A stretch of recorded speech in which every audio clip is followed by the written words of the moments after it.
नमस्ते दोस्तों। मैं संदीप रॉय, पीएमसी त्रिपुरा का आज के इस स्वाध्याय कार्यक्रम में आप सभी को बहुत बहुत स्वागत है।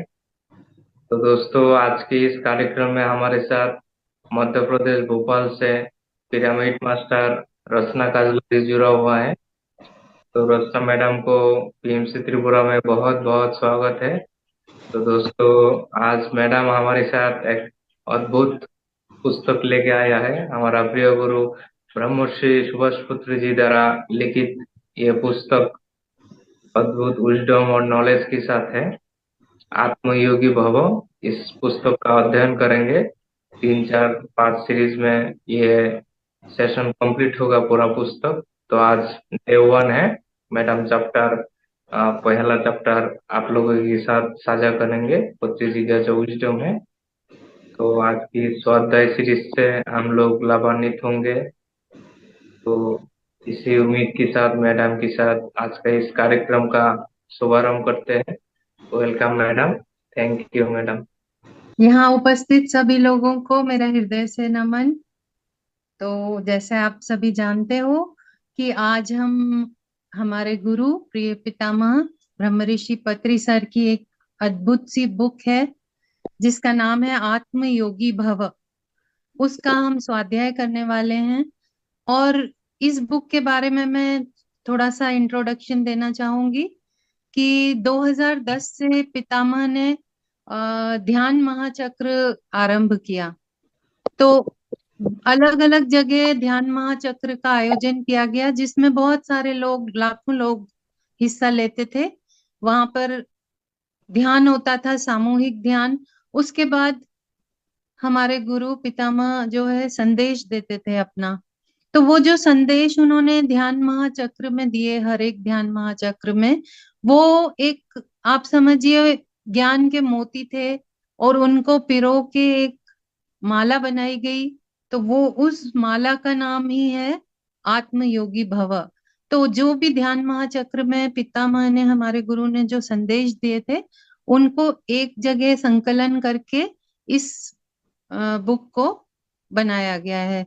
तो ये एक तरह से हमारे लिए एक अपॉर्चुनिटी है, क्योंकि अगर हम वहां ध्यान महाचक्र में नहीं जा पाए थे तो हम घर बैठ के उनके सारे वो ज्ञान के मोती हम लेके अपन वो माला हम भी पहन सकते हैं।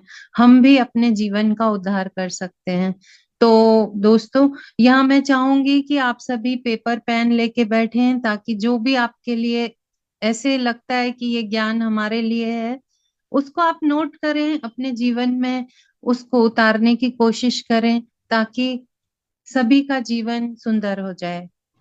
तो हम आज का जो सेशन है उसको आरंभ करने से पहले मैं चाहूंगी कि आप सभी आंख बंद करें। 2 मिनट के लिए सभी लोग आंखें बंद कर लें।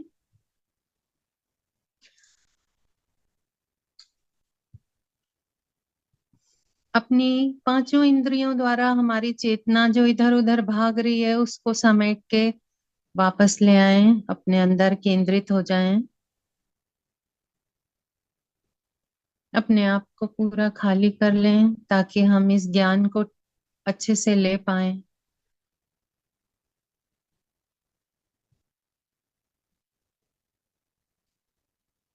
हमारे गुरु श्री पितामह पत्री सर को मैं हृदय से आभारी हूँ कि उन्होंने इतना सुंदर ज्ञान हमारे साथ साझा किया।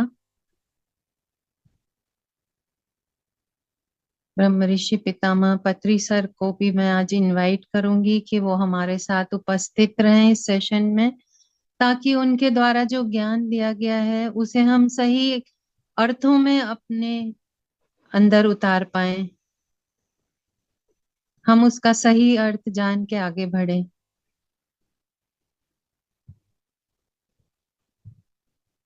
अपनी श्वासों पे ध्यान देंगे। स्वयं को कहेंगे कि अब हम उस ज्ञान को लेने के लिए तैयार हैं। उस ज्ञान को हम अपने जीवन में उतारने के लिए तैयार हैं।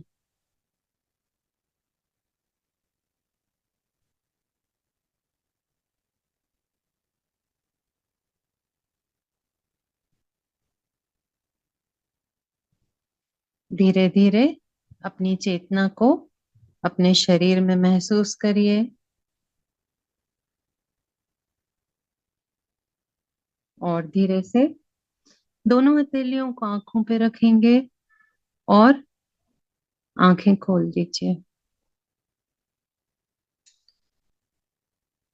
ऐसा करने से हम जहां भी पूरे दिन हमारे जीवन में जो व्यस्तता है, वहां जहां भी हमारी चेतना फैली हुई है, वो हम एक तरह से समेट के अपनी केंद्रित कर लेते हैं, ताकि हम उस ज्ञान को अच्छे से ले पाए।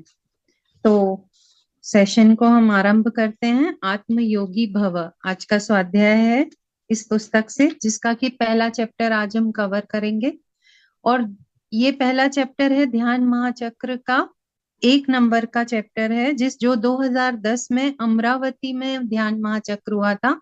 तो वहां पितामह ने ये संदेश हमको दिया था। तो 22 दिसंबर को उन्होंने संदेश दिया कि ध्यान करने से हम मिलजुल कर रह सकते हैं। ये इसका हेडिंग है।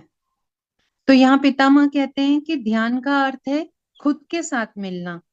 तो ध्यान में हम खुद के साथ एक हो जाते हैं। बिना ध्यान के क्या होता है, हम विभाजित होकर जीते हैं। विभाजित होकर कैसे जीते हैं कि आत्मा हमारी अलग जाती है, शरीर अलग, बुद्धि मन सब अलग अलग दिशाओं में दौड़ते रहते हैं। जब हम ध्यान करते हैं तो हमारी आत्मा मन बुद्धि सबका मिलन हो जाता है। तो जो हमारी ऊर्जा या हमारी चेतना हर दिशा में बिखरी हुई थी, खंडित हो गई थी, वो सारी एक हो जाती है।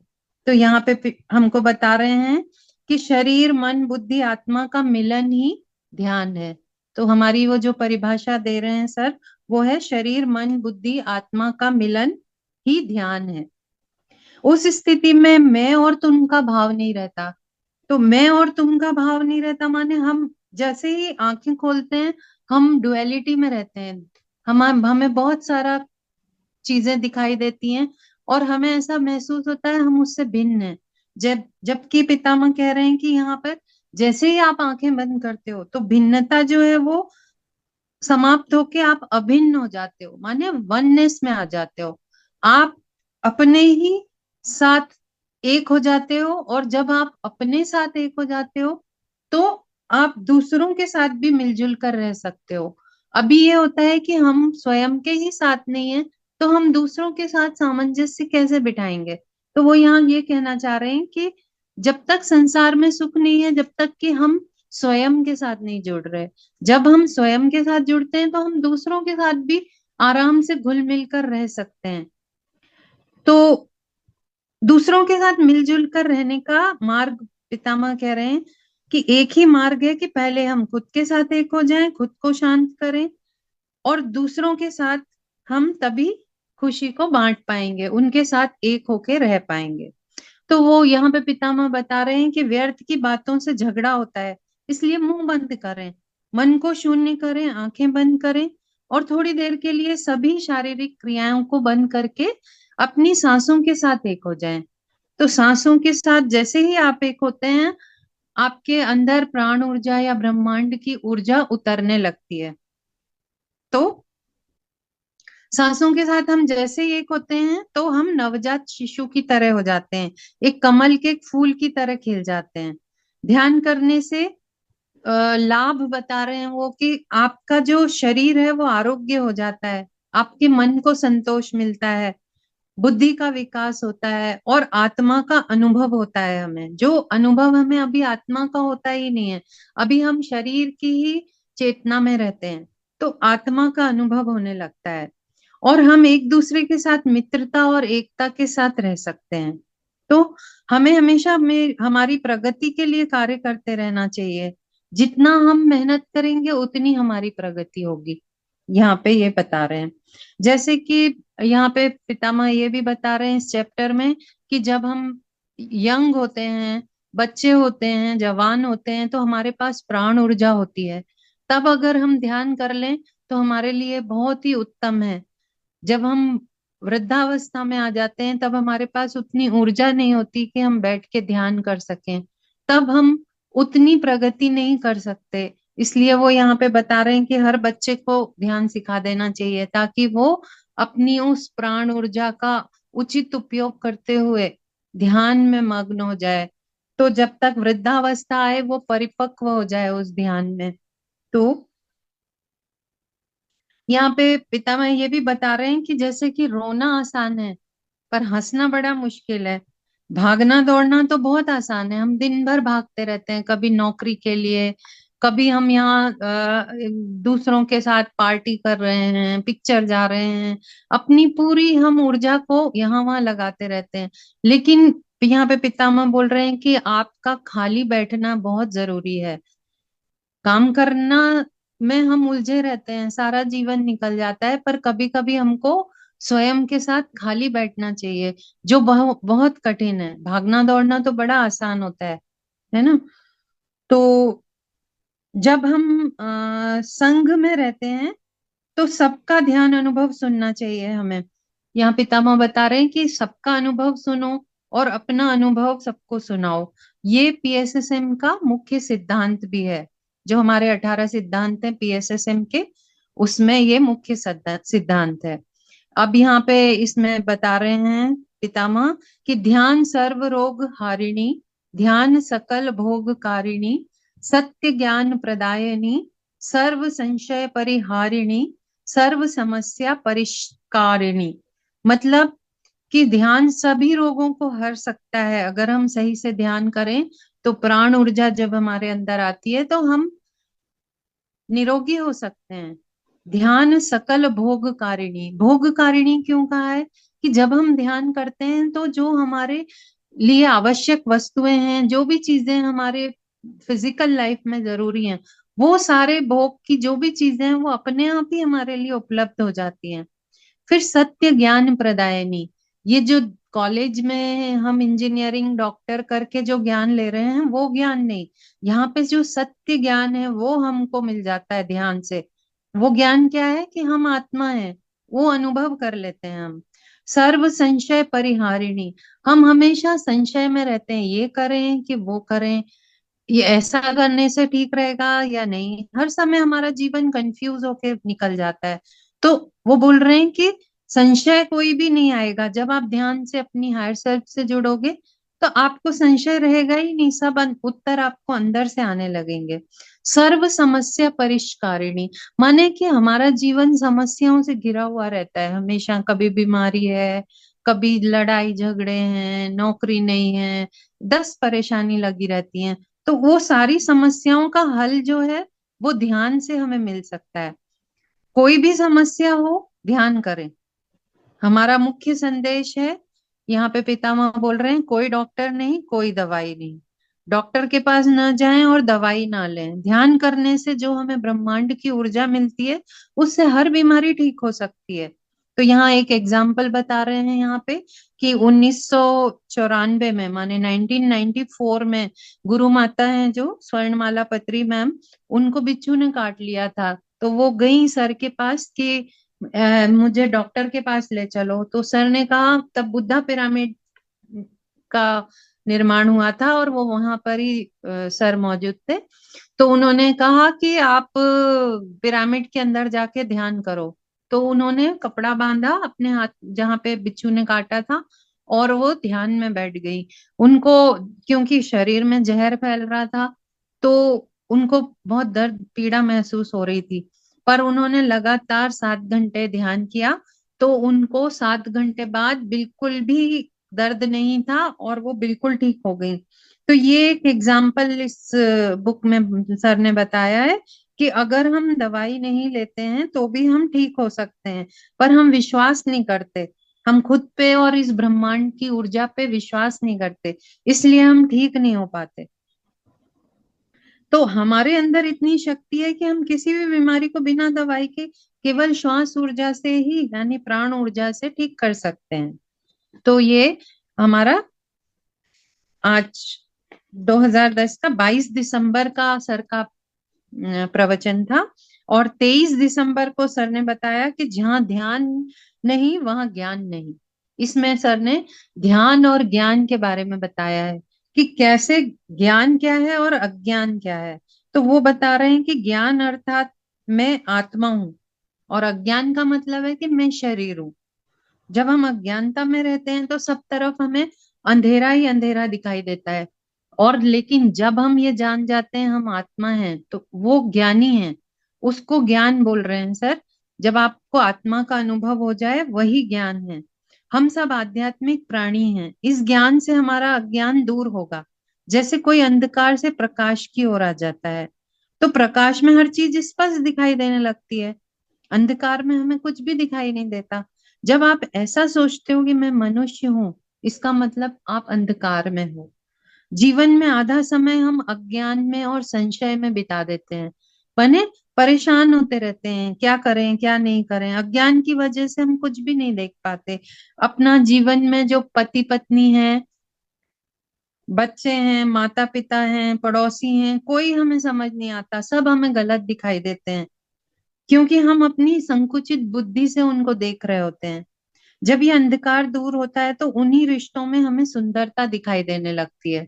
हम उन्हीं रिश्तों को और खूबसूरत बना सकते हैं जब हम ज्ञान में आ जाते हैं। तो पहली बार हमें अपने आसपास सूर्यास्त, सूर्योदय, प्रकृति, सब कुछ सुंदर दिखाई देने लगता है। जब अंधकार में जीते हैं तो हमें ध्यान ही नहीं जाता कि प्रकृति इतनी खूबसूरत है, हमारा जीवन सुंदर है, इसमें जो लोग हैं वो बड़े हमारे रिश्ते मधुर हैं। वो कुछ भी हम उसको ग्रेटिट्यूड नहीं कर पाते। तो मैं आत्मा हूँ, यह ज्ञान कहाँ से आता है? ये ध्यान से ज्ञान आता है, यहाँ बता रहे हैं। जितना ज्यादा आप ध्यान करेंगे उतना ज्ञान प्राप्त होगा। अज्ञान से हम न्यूनतम भाव में आ जाते हैं, माने हम अपने आप को निम्न समझने लगते हैं। हमें लगता है कि हम, हमारे पास कोई शक्ति नहीं है, दूसरों के पास शक्ति है, गुरुओं के पास शक्ति है, मंदिरों में है। हम यहाँ वहां भटकते रहते हैं। लेकिन अगर हम ध्यान करते हैं तब आपका जो अज्ञान का अंधेरा है वो दूर होके आपको उच्चतम भाव, ये भाव आता है कि मैं ही भगवान हूँ और तुम भी भगवान हो, हम सब भगवान हैं। ये जो ध्यान से ही ये संभव है, इस बात को जान पाना। अगर कोई किसी से कहेगा तो दूसरा विश्वास नहीं करेगा कि मैं भगवान कैसे हो सकता हूँ। तो यहाँ पे ये बता रहे हैं कि उच्च भाव और निम्न भाव किस लिए हैं। जब हमारे मन में ये दोनों भाव नहीं है तब हम सभी प्राणियों को सम्मान देते हैं। न हमारे पास उच्च भाव रहे न निम्न रहे। जब ये रहेगा मैं भी भगवान हूँ, तुम भी भगवान हो और वो सभी लोग भगवान हैं, तो कोई उच्च निम्न रहा ही नहीं, हम सब सम हो गए। तो यहाँ पे ये बताया जा रहा है। अब अगले उसमें पितामह बता रहे हैं कि हमें वैराग्य से नहीं जीना है, वैभव से जीना है। वैराग्य क्या होता है कि आप जीवन से भाग जाओ, जीवन को छोड़ के आप हिमालय में चले जाओ, परिवार छोड़ दो। उस सब वैराग्य में नहीं पड़ना है, हमें वैभव के साथ जीना है। वैभव माने क्या कह रहे हैं वो, कि आप ध्यान करो, परिवारजनों के साथ रहो, एबेंडेंस में रहो, समृद्धि के साथ और आनंद के साथ जीवन को करो। तो पीएसएसएम ने वैराग्य को हटाकर वैभव के साथ लोगों को जीना सिखाया है। आत्मज्ञानी प्रतिक्षण वैभव में रहता है। आंख खोलने पर भी वैभव है और आंख बंद करने पर भी वैभव है। दरिद्र की तरह रहने पर भी वैभव है और स्वामी की तरह रहने पर भी वैभव है। आप अगर गरीब हो तो भी आप अगर ध्यान कर रहे हो और आनंद का झरना बह रहा है तो आप वैभव में ही जीते हो। तो यहाँ पे बता रहे हैं कि पीएसएसएम वैराग्य को हटाकर वैभव का स्वागत करता है। जैसे ध्यान सूर्य है, जिस तरह संसार में सूर्य की रोशनी है, उसी तरह आध्यात्मिक जगन जगत में ध्यान को संज्ञा दी है पितामह ने, कि जैसे सूर्य चमकता है वो एक ही है और इतना तेजस्वी है, वैसे ही संसार में ध्यान का स्थान है, जो जिसका कोई उसकी जगह नहीं ले सकता। तो संपूर्ण मानव के लिए ध्यान एक ही है। जो सादा सिंपल ध्यान के बारे में बता रहे हैं वो, कि अपनी श्वासों के साथ एक हो जाना ही ध्यान है। और ये इतनी सरल विधि है कि कोई भी इसको अपना सकता है। उसको वो श्वासानुसंधान कहते हैं। श्वासानुसंधान माने कि श्वासों के साथ एक हो जाना। तो पिरामिड मास्टर्स इस सत्य का अनुभव कर चुके हैं। यहाँ इस चैप्टर में पितामह ने पिरामिड मास्टर्स के बारे में बहुत सारी बातें बताई हैं जो शायद हम भी नहीं जानते हैं अपने बारे में। तो पिरामिड मास्टर्स इस सत्य का अनुभव कर चुके हैं। उन्होंने पढ़ा नहीं है, ध्यान करके वो इस अनुभव को साथ में लेके जीते हैं। श्वास के साथ रहना ही ध्यान है, और ये श्वास हम सबके पास है। जैसे कि कंठ सबके पास है, हमारे पास सबके पास गला है, पर हम सब गायक नहीं है। ऐसे ही सबके पास सांस तो है पर सब ध्यान ही नहीं है। श्वास को लेके हम जी रहे हैं बहुत सारे लोग, पर ध्यान नहीं कर रहे। जैसे कि सबके पास गला है पर सब गाना तो नहीं गा रहे। तो यहाँ पे बताया जा रहा है हमको कि जैसे श्वास जो है प्रत्येक व्यक्ति के पास है, और वो श्वास ही कामधेनु है। आपने स्टोरी पढ़ी होगी ना कामधेनु की। अक्षय पात्र जो कभी खाली नहीं होता था, अक्षय पात्र है वो। चिंतामणि, ऐरावत, वज्रायुध, माने वो सब कुछ है। जो आपको जो चाहिए वो दे सकता है। वो क्या है? ध्यान। तो पिरामिड मास्टर्स के लिए एक ही ध्यान बताया उन्होंने कि आनापानासती ध्यान, जो कि आप सिर्फ अपनी श्वासों के साथ एक हो जाओ। और सभी समस्याओं को नष्ट करने वाली मणि भी यही है, अक्षय पात्र भी यही है, सब कुछ यही है। तो यहाँ पे पितामह बता रहे हैं कि जो जो पिरामिड मास्टर्स हैं वो सब दूसरों के लोक कल्याण के लिए काम करते हैं। ध्यान में बहुत सारे लोग ध्यान करते हैं, पर उसका जो उपयोग है वो नकारात्मक प्रभावों के लिए, यहाँ वहाँ जो भी नकारात्मक प्रभाव है। कई लोगों का ध्यान करने की विधि अलग है जो भी करते हैं लोग, पर हमारे पिरामिड मास्टर्स जो है वो श्वासानुसंधान करते हैं, माने आनापानासती ध्यान करते हैं। और जब सब बहुत सारे लोग मिलके इस ध्यान को करते हैं तो जहां भी नकारात्मक प्रभाव है भूमंडल में, वो धीरे धीरे इन सारी तरंगों से वो सारा प्रकाश में रूपांतरित हो जाता है, जो नेगेटिव एनर्जीज हैं। तो ये चीजें हमें पता नहीं लगती, जिसकी थर्ड आई ओपन है उसको पता लगता है। पिरामिड मास्टर्स जन्म से ही ज्ञानी है, यहाँ बता रहे हैं। वो कितने ही जन्मों में लोक कल्याण कर चुके हैं। लोक कल्याण करना हमारे लिए नई बात नहीं है। ध्यान में आने से पहले हम पुराने जन्मों में लोक कल्याण जिन लोगों ने नहीं किया है, वो अगर इस जन्म में चाहें तो नहीं कर सकते, ये बता रहे हैं। हम सभी जो भी पिरामिड मास्टर लोक कल्याण कर रहे हैं, वो सभी पिछले जन्मों में योगीश्वर, ध्यानी, ज्ञानी हैं, जो सारे मास्टर्स रह चुके हैं और लोक कल्याण का काम पिछले जन्म में भी कर चुके हैं, इसलिए वो इस जन्म में ध्यान और ज्ञान बांट पा रहे हैं। तो इसी जन्म में विभिन्न प्रांत, भाषा, धर्म में पैदा होकर वो अपनी पूरी समर्थता के साथ लोक कल्याण कर रहे हैं। जैसे कि एक अगरबत्ती होती है, उसकी खुशबू चारों तरफ फैलती जाती है, ऐसी ही ऊर्जा सारे विश्व में तरंगित कर रहे हैं। तो कई पुस्तकों में लिखा गया है कि ध्यान करना बड़ा कठिन होता है, तो वो कह रहे हैं कि ये सत्य है।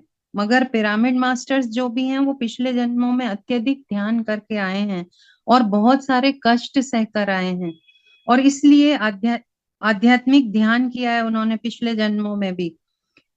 तो इस वजह से वो इस जन्म में इस ध्यान को इतनी गहनता से अपना के लोक कल्याण का काम भी कर पा रहे हैं। तो यहाँ उन्होंने एक एग्जाम्पल दिया है कि मंगलम पल्ली बाल मुरली कृष्णा जो थे, उन्होंने 4 साल की उम्र में ही संगीत कार्यक्रम देना शुरू कर दिया था। और जो मोजार्ट थे, उन्होंने 4 साल की उम्र में ही गाना लिखना शुरू कर दिया था। तो वो कह रहे हैं कि इतनी जल्दी, आप बताओ, 4 साल की उम्र में अगर उन्हें कुछ सिखाया नहीं गया, 4 साल का बच्चा कैसे कर सकता है इतना सब कुछ? तो वो कह रहे हैं कि ये पिछले जन्मों का ज्ञान है, जो हम उन कलाओं को, उन ज्ञान को लेके पैदा होते हैं और उसमें जल्दी ही निपुण हो जाते हैं, क्योंकि हमारी पुराने जन्मों की प्रैक्टिस रहती है। एक बार ध्यान करने से पिछले जन्मों का पूरा ज्ञान आ जाता है। जब तक ध्यान नहीं करते हमें पता नहीं लगता, पर जब एक बार ध्यान करने लगते हैं तो वो जो ज्ञान का भंडार था वो अपने आप हमारे अंदर अनफोल्ड होने लगता है, अपने आप खुल जाता है। एक बार ध्यान करने से पिछले जन्मों का भी ज्ञान आ जाता है, पर अचानक से जैसे ही ध्यान करते हो आप भूल जाते हो, लेकिन जैसे ही ध्यान करते हो आत्म प्रकाश अपने आप ही जागृत हो जाता है। तो पिरामिड मास्टर संसार में पले बढ़े, फिर उन्होंने इतना ज्ञान कैसे प्राप्त हुआ? तो ये क्वेश्चन लोग उठा सकते हैं कि आप, हम सब परिवार में रहते हैं, बच्चे हैं हमारे, हम सारे अपनी जिम्मेदारियों को पूरा कर रहे हैं, तो उनको इतना ज्ञान कैसे आ गया? तो वो आंसर दे रहे हैं पितामह कि हम सबको आश्चर्य होता है, पर ये सब ज्ञान पिछले जन्मों से आया है। भविष्य वर्तमान से आता है और वर्तमान भूतकाल से आता है। तो जो भूतकाल में हमने किया है वो आज हमारा वर्तमान बन रहा है, और जो भी हम वर्तमान में करते हैं वो हमारा भविष्य बनता है। तो ये हमारी चॉइस है। आज हम अगर शराब पी के यहाँ वहां पड़े हैं, तो हमारा भविष्य का निर्माण हम कर रहे हैं। और अगर हम अपने समय को ध्यान में लगा रहे हैं, ध्यान कर रहे हैं, तो ये हमारी चॉइस है। अगर हमारी चॉइस वर्तमान में अच्छी है, तो हमारा भविष्य अच्छा होगा। तो वो यहाँ ये बताया जा रहा है कि ये तीनों चीजें जुड़ी हुई हैं, और पिछले जन्मों से हमारा कर्म ही हमारा कर्म फल बन जाता है। जो हमने पिछले जन्मों में कर्म किया वो आज कर्म फल बन गया, और जो आज हम कर रहे हैं वो हमारा आगे का जीवन निर्धारित करेगा। पर यहाँ पे पितामह ये भी बता रहे हैं कि निपुण होना, और निपुण होने के बाद भी आपको निरंतर अभ्यास की जरूरत है। तो इसमें एक इन्होंने उदाहरण दिया, एक स्टोरी के द्वारा बताया है कि इंद्र आदि देवता जो है, बहुत सारे देव जो है वहां गए कैलाश पर शिव जी के पास। उनको कुछ समस्या जब भी आती थी तो वो शिव जी के पास जाते थे कैलाश पे। तो सारे देवता इकट्ठे होके जब शिव जी के पास गए तो देखा वो ध्यान में लीन है। तो उन्होंने पूछा कि हम तो आपको पाने के लिए यहाँ पे हमने इतनी साधना की, तो हम कैलाश पे आ पाते हैं आपसे बात करने, पर आप किसका ध्यान करते रहते हो? आप तो यहाँ कैलाश पे उपस्थित हो, तो आप किसका ध्यान करते हो? तब शिव जी ने कहा कि आपके लिए मैं महान हूँ, मेरे आगे भी बहुत उच्च लोग हैं जो मेरे से उच्च स्तर पर हैं, और मैं उनके साथ ध्यान के द्वारा संपर्क में रहता हूँ। कैलाश से आगे भी बहुत कुछ है। आपको सिर्फ मेरे बारे में पता है, पर मुझे उन उच्च लोगों के बारे में भी पता है। तो ये इस एग्जाम्पल के द्वारा बताया गया है कि आपको हमेशा ही अभ्यास में लगे रहना है। भले ही आप निपुण हो जाओ तो भी निरंतर अभ्यास आवश्यक है। ये इम्पोर्टेंट पॉइंट है।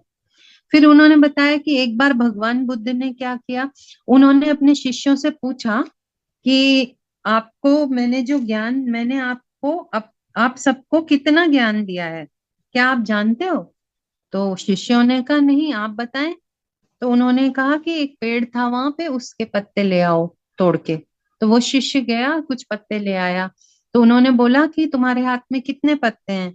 तो उसने कहा बस मुट्ठी भर पत्ते हैं। तो वो बोले कि और पेड़ पे? तो उन्होंने कहा कि अनगिनत पत्ते हैं वहां पे। तो बुद्ध भगवान ने कहा कि जितने हाथ तुम्हारे हाथ में पत्ते हैं, अभी मैंने बस उतना ही ज्ञान दिया है। वो जितने पत्ते पेड़ पे हैं उतना ज्ञान तो अभी बाकी है। हर तरफ ज्ञान फैला हुआ है, लेकिन मैंने तो तुमको बस थोड़ा सा ही दिया है। वो भी इसलिए दिया क्योंकि वो जरूरी था। अब जो ज्ञान तुमको मिल गया है उसके बाद तुमको वो जो बाकी पत्ते हैं उतना ज्ञान तुमको लेना है। तुम अपनी साधना के द्वारा उस ज्ञान को ले पाओगे। तो यहाँ पे ये बताया जा रहा है कि हमको किसी पर डिपेंड नहीं होना है। आपको अगर एक मार्गदर्शन मिल गया है तो उसके बाद आप अपनी साधना करो। क्योंकि जब आप उस व्यक्ति के बारे में, व्यक्ति को ये बताते हो कि आप भगवान हो, प्रत्येक व्यक्ति को ध्यान सिखाना अर्थात उस व्यक्ति को ध्यान का बीज दे देना है। माने जैसे कि बुद्ध ने एक मुट्ठी भर पत्ते थे उतना ज्ञान सब में बांटा, और फिर बोला कि आप साधना करो, आप इस ज्ञान को आगे बढ़ाओ। तो सभी उस साधना में लीन रहे। तो यहाँ पे ये बताया जा रहा है कि जैसे कि हमें किसी को पेड़ देना मुश्किल है, पर अगर मैं आपको एक बीज दे दूं और आप उसको लगा लो तो आप उससे पेड़ बना सकते हो। बीज से पेड़ को बनाया जा सकता है। ठीक है ना?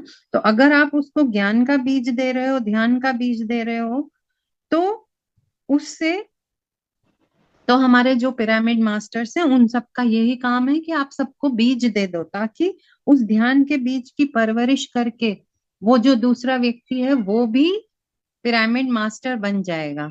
सभी मनुष्य एक जैसे ही हैं, जो मास्टर बन गए हैं या जो मास्टर नहीं बने हैं, सभी लोग एक जैसे हैं।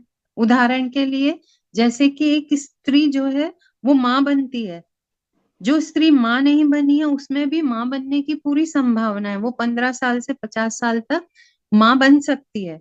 ऐसे ही भगवत तत्व हम सबके अंदर मौजूद है, लेकिन हम उसको, एक मनुष्य सभी के अंदर है, पर लेकिन जब वो ध्यान में जाकर खुद को जान लेता है कि मैं भगवान हूं, तो ही मास्टर बन सकता है वो।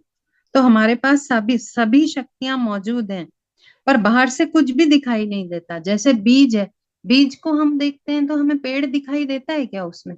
लेकिन उस छोटे से बीज से एक इतना विशालकाय पेड़ बन जाता है। ऐसे ही हम जब ध्यान करते हैं तो हमारे पास कुंडलिनी शक्ति होती है, हमारे पास थर्ड आई होती है, तृतीय नेत्र होता है, हमारे पास 7 शरीर हैं, सब कुछ है, लेकिन ध्यान से ही वो जागृत होते हैं। आंखें बंद करके श्वास के साथ ध्यान करने से हमारे अंदर की सारी शक्तियां जागृत हो जाती हैं। ये बताया इसमें इन्होंने। अब हम आगे बढ़ेंगे तीसरे चरण की ओर। उसमें 24 दिसंबर को जो उन्होंने बताया, भावनाओं में बहना नहीं है। 24 दिसंबर में पत्री सर ने बताया कि हम हर दिन किसी स्थिति में रहते हैं, ये पता लगाना ही ज्ञान है। माने कि आपको ये पता लगना चाहिए कि क्या आप गुस्से में हो, क्या आप आनंद में हो, आप ईर्ष्या, आपको किसी से ईर्ष्या हो रही है, या आपके मन में अब लोभ जगह पा रहा है, या आप मोह में पड़ गए हो। तो अपनी भावनाओं को समझने का आपके पास ज्ञान होना चाहिए, मतलब जागरूकता होनी चाहिए। जब हम खुद को भूल जाते हैं तो गुस्सा हो रहे हैं हम, पर हमें ज्ञान ही नहीं है, हम खुद को भूल चुके हैं, क्योंकि यही अज्ञान है। कभी हम दुख में बह जाते हैं, कभी सुख में बह जाते हैं। दुख आता है तो रोने लगते हैं, और सुख आता है खुश हो लेते हैं, पर हमारी जागरूकता नहीं रहती उसमें। तो वर्तमान पल में होश पूर्वक जीना ही ज्ञान है। यहाँ बताया है कि वर्तमान पल में रहे हमेशा, और होश पूर्वक माने अवेयरनेस के साथ जिए। तो यहाँ पे एक स्टोरी भी बताई है कि जब माया महल में दुर्योधन घूम रहा था, वहां पे क्या था, माया महल बनाया था। तो उसमें ऐसा लगता था जहाँ पानी है वहां पानी नहीं होता था, इल्यूजन था माने। और जहाँ पानी है वहां पे ऐसा लगता था जमीन है। तो वो जब चल रहा था उसे पता नहीं लगा, उसे लगा जमीन है और वहां पे पानी था। तो माया महल में दुर्योधन घूम रहे थे, और महल में एक जगह पानी का भ्रम पैदा हो रहा था, ऐसा लग रहा था पानी है वहां पे जबकि वहां जमीन थी। तो उस इल्यूजन में क्या हुआ, द्रौपदी वहां पे खड़ी हुई थी, तो दुर्योधन को ऐसा महसूस हुआ कि वहां जमीन है जबकि वहां पे पानी था। और उस पानी में उनका पैर फिसल गया और वो गिर गए। जैसे ही वो गिरे तो द्रौपदी को हंसी आ गई। तो यहाँ पे लिखा है कि जब भी कोई किसी का केले के छिलके पे पैर चला जाए और कोई गिर जाए तो किसी को हंसी आना एक सहज प्रक्रिया है, इसमें कुछ गलत नहीं था। लेकिन वो जो दुर्योधन था, उसने, उसका अहंकार इतना था, उसने उसको गुस्सा, उसको ये गुस्सा आ गया कि एक स्त्री मेरे ऊपर हंस रही है।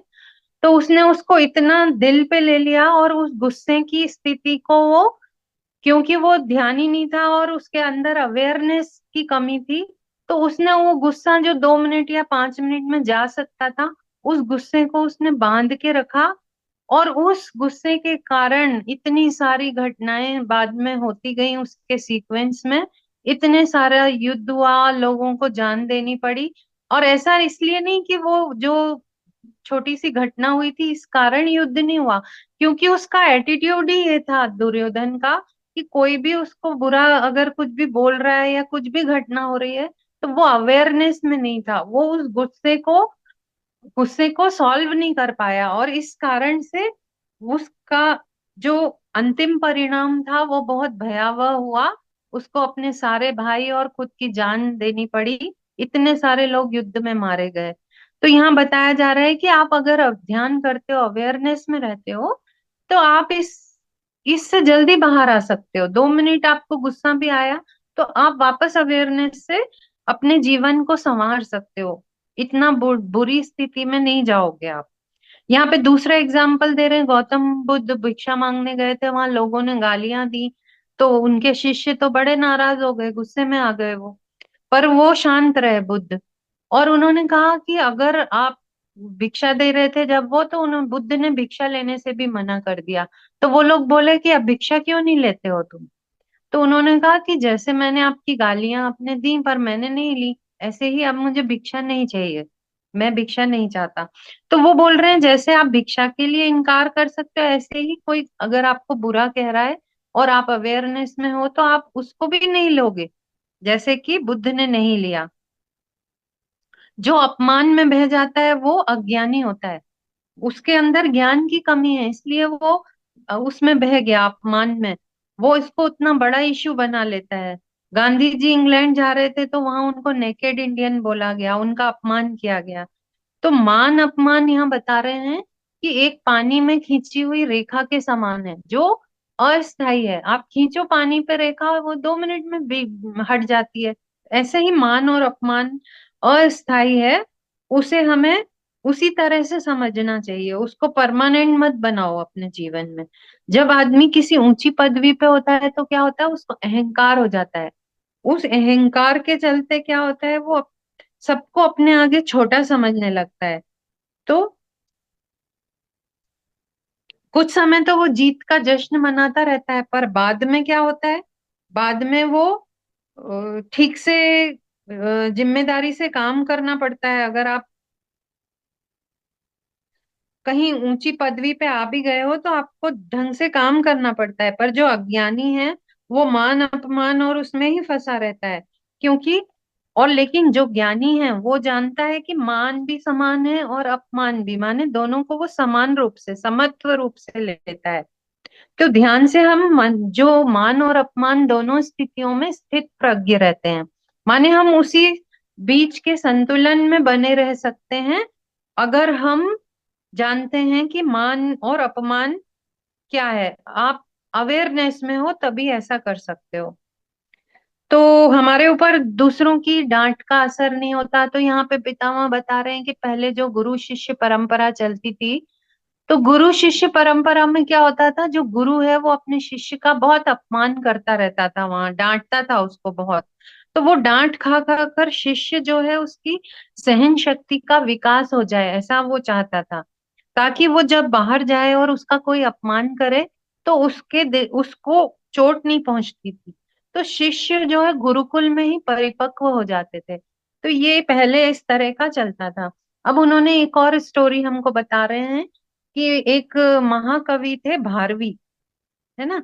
महाकवि भारवी के जो पिता थे वो उनको बार बार अपमान करते रहते थे कि तुमसे कुछ नहीं होता, मैं सोचता था तुम महान हो। और मतलब उनको बार कभी भी जब बहुत इनाम भी मिलते थे उनको, तो वो उसको कभी बहुत प्रेज नहीं करते थे, डांटते रहते थे। तो उसको ये लगता था कि मेरा पिता बहुत खराब है जो मेरे को हमेशा डांटता रहता है। तो उन्होंने क्या किया, उन्हें बहुत गुस्सा आया भारवी को, और उन्होंने एक बड़ा सा पत्थर लिया और बोला कि सोचा मन में कि आज मैं अपने पिता को मार दूंगा। वो छत पे बैठ गया था कि आज उनके पिता की हत्या कर देगा। माँ कह रही थी कि फिर उसने देखा कि माँ और पिताजी ऊपर आ रहे हैं और उसने उनकी बातें सुनी। तो माँ पिता से कह रही थी कि तुम इसका बार बार अपने पुत्र का अपमान क्यों करते हो, वो इतना अच्छा कवि है, इतने इनाम मिलते हैं उसको। तो उन्होंने बोला कि तुम्हें क्या लगता है कि मैं उसे अपने पुत्र को क्यों डांटता रहता हूँ, मैं उससे बहुत प्यार करता हूँ, जब भी उसको इनाम मिलता है मुझे बहुत अच्छा लगता है। पर क्योंकि वो मैं उसे मान देता रहा तो वो अहंकारी ना हो जाए, इसलिए मैं इस तरह का व्यवहार उसके साथ करता हूँ। तो भारवी ने जब ये बात सुनी कि मैं ऐसे पिता को मारने जा रहा था जो मेरी भलाई के बारे में सोच रहे थे, तो उसको बड़ा दुख पहुंचता है कि मैं कितना बुरा हूं और मेरे पिता माने कितने अच्छे हैं। तब वो जाके अपने पिता से माफी मांगता है और बोलता है कि मुझे उसका दंड दो, नहीं तो मेरे दुष्कर्म की निवृत्ति नहीं हो पाएगी।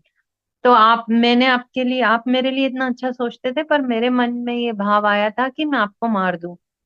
तो फिर उसके पिता बोलते हैं कि हाँ, सजा तो तुम्हें मैं अवश्य दूंगा और तुम्हें शिक्षा भी दूंगा सजा के साथ। तो वो उसको सजा देते हैं कि तुम अपनी ससुराल में 6 महीने रहना पड़ेगा अब तुमको। तो भारवी अपने ससुराल चला जाता है, क्योंकि उसको प्रायश्चित करना था। पहले महीने में क्या होता है, वहां बड़ी उसकी खातिर होती है, सास ससुर सब खाना ये लगा रहे हैं, उसकी खातिरदारी कर रहे थे। फिर उससे पूछते हैं कि तुम अभी और कितना रहोगे, वो बोलता है कि अभी तो मैं रुकूंगा कुछ दिन और। तो दूसरे महीने में वो बोलते हैं कि तुम थोड़ा काम कर लिया करो, माने जो बाहर जो काम चल रहा है उसमें थोड़ी मदद कर दो। अब यहीं रह रहे हो तो खेत में काम कर दो। वो बेचारा चुपचाप काम करने लगा। फिर जब और टाइम निकल गया तो बाद में अगले महीने उन्होंने कहा कि घर में भी थोड़ा काम करा लिया करो, घर में मदद करो सबकी। तो वो घर का भी काम करने लगा। ऐसे करते करते माने उसकी ये हालत हो गई कि उसका बार बार जब 6 महीने होने को आए तो उसका रोज अपमान होता था। रोज उसका अपमान होता था वहां। पर उसको इतनी आदत हो गई थी कि वो समझ गया था इस बात को कि अमीरी गरीबी मान अपमान दुख सुख सबको एक समान लेना चाहिए हमें। तब वो सारे कष्ट भोग कर जब वापस आया तब उसको ये ज्ञान प्राप्त हो गया। लेकिन अज्ञानी बातों को जो है भूलता नहीं है, और ज्ञानी जो है वो उसको उसको ये रहता है समत्वम योग उच्यते, माने कि वो हर चीज को समान रूप से लेता है, चाहे मान हो अपमान हो दुख सुख, हर चीज को वो बैलेंस करके रखता है, वो किसी में बहता नहीं है, उसके लिए सब बराबर है। तो ये था। अब 25 दिसंबर का जो व्याख्यान है वो है जीसस का संदेश, शाकाहार और ध्यान। तो इसमें लिखा है कि I am the son of God and you and I R one. ये जीसस कहते थे कि मैं भगवान का बेटा हूँ और आप और मैं एक ही हैं। तो आप और मैं एक ही हैं। भगवान साम्राज्य में प्रवेश करना है तो आपको पहले भीतर प्रवेश करना होगा, क्योंकि भगवान का राज्य आपके अंदर है, बाहर नहीं है। भगवान का जो राज्य है वो आपके अंदर ही मौजूद है। तो आपको अंदर कैसे जाएं, अब क्वेश्चन ये उठता है। तो उसके लिए हमें अपनी सांसों के साथ एक होकर ध्यान करना चाहिए। पहले आपको ईश्वर के राज्य में प्रवेश करना है, फिर उसके धर्म में रहना है। उसके धर्म में रहना क्या है? उसके धर्म में रहना यानी अहिंसा और करुणा में जीना। भगवान के धर्म में रहने पर जो चाहिए वो सब मिलेगा। तो पीएसएसएम में इस कथन का दर्पण है कि अच्छा व्यवहार यानी अहिंसा और करुणा में जीवन जीना, जीव हत्या नहीं करना। तो यहाँ पे बताया जा रहा है, पितामह बता रहे हैं कि क्रिसमस के नाम पर अगर हम मांसाहार खा रहे हैं और भगवान के आगे जाके पूजा कर रहे हैं, तो ये सारे प्रपंच में लोग क्या करते हैं, जीव हत्या भी कर रहे हैं और क्रिसमस भी बना रहे हैं।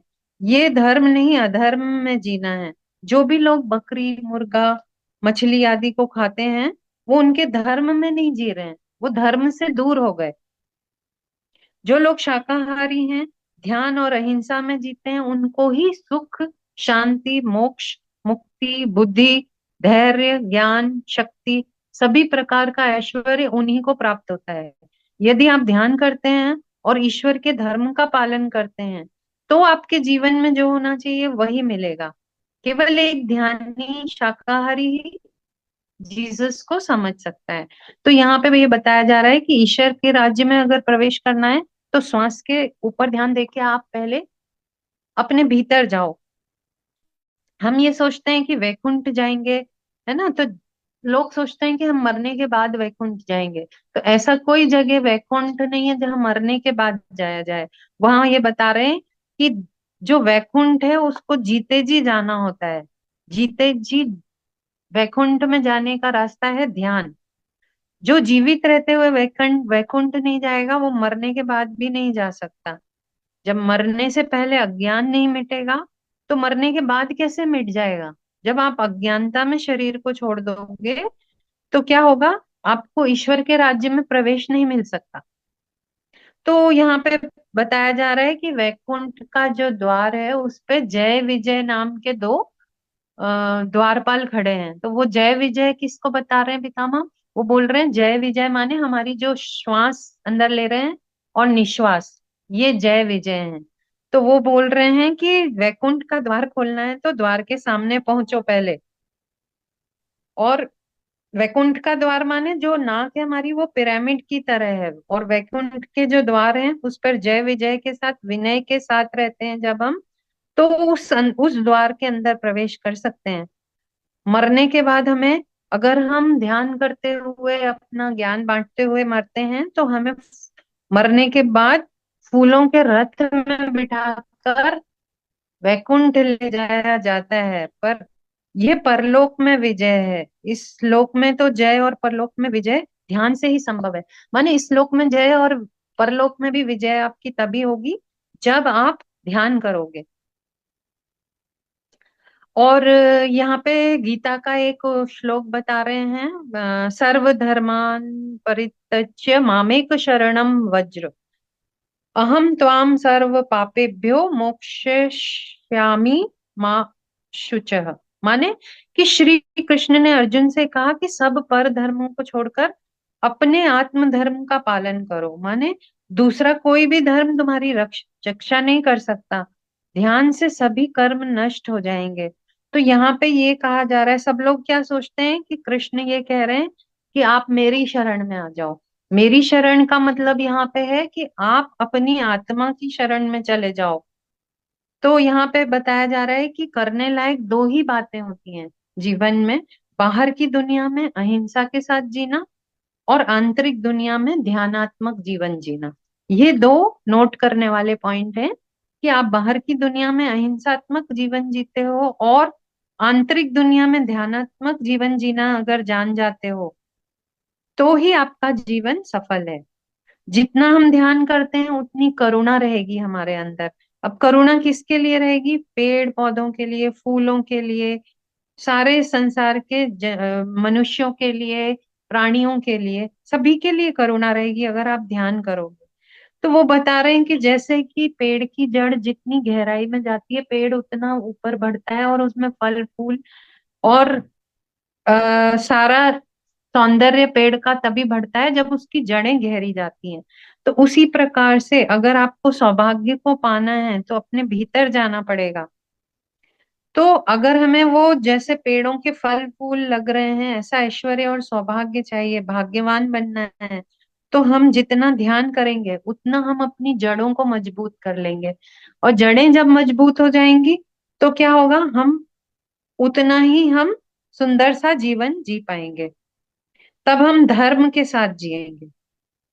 तो यहाँ बताया जा रहा है कि जो भगवान का राज्य है वो कहीं मंदिर मस्जिद गुरुद्वारे में नहीं है, या मानसरोवर जाना, हिमालय जाना, अमरनाथ, काशी, मक्का, यहाँ सब कहीं भी भगवान का राज्य बाहर नहीं है। वो भगवान का राज्य हमारे भीतर ही है। जीसस ने कहा था कि the kingdom of God is with in, हमारे अंदर है वो ईश्वर का जो 2000 साल पहले अ, हमको जीसस ने ये बात बता दी थी। लेकिन हम 2000 साल से क्या कर रहे हैं? हम 2000 साल से उस वाक्य को हमने समझा ही नहीं, दिव्य वाक्य को हमने सुना और उसका पालन नहीं किया। और हमने क्या किया, उस वाक्य का पालन न करके जीसस को ही सूली पे चढ़ा दिया। जीसस ने कहा कि हे भगवान, आपको कुछ नहीं पता कि ये क्या कर रहे हैं। जब उनको सूली पे चढ़ाया जा रहा था तब उन्होंने कहा कि क्या, कि हे भगवान, इनको नहीं पता कि ये क्या कर रहे हैं, इन्हें क्षमा कर देना। जीसस को जब सूली पर चढ़ाया तो वो जीसस को सूली पे चढ़ाना जितना पाप था उतना ही जब हम म, दूसरे लोगों को मारते हैं तो वो भी उतना ही पाप होता है।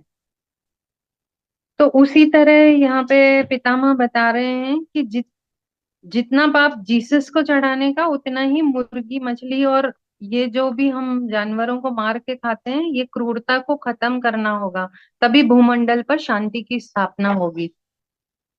तो बाइबल में, वेद में, उपनिषदों में जो भी बताया गया है इन सब का सार एक ही है। अंदर जाने का विधान माने कि ध्यान में अगर हम ध्यान कर रहे हैं तो ही आप अंदर जा सकते हो, नहीं तो आप बाहर की दुनिया में ही खोए रहते हो। बाहर जीने का विधान यानी क्या है कि आप अहिंसा के साथ रहो और भीतर जब ध्यान में जाओगे तो आपके अंदर अहिंसा अपने आप ही जन्म लेगी, आपको कुछ करना नहीं पड़ेगा। तो ये व्याख्यान था। अब 26 दिसंबर को उन्होंने व्याख्यान जो दिया उसमें बताया कि सामान्य ज्ञान ही व्यावहारिक बुद्धिमत्ता है।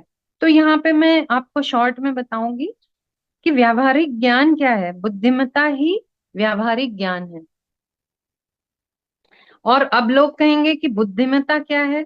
तो ये पितामह बता रहे हैं कि आपको कब क्या करना है, किस परिस्थिति में आपको क्या करना है, क्या नहीं करना है, समय समय पर दूसरों के साथ कैसे व्यवहार करना है, ये जानना ही बुद्धिमत्ता है।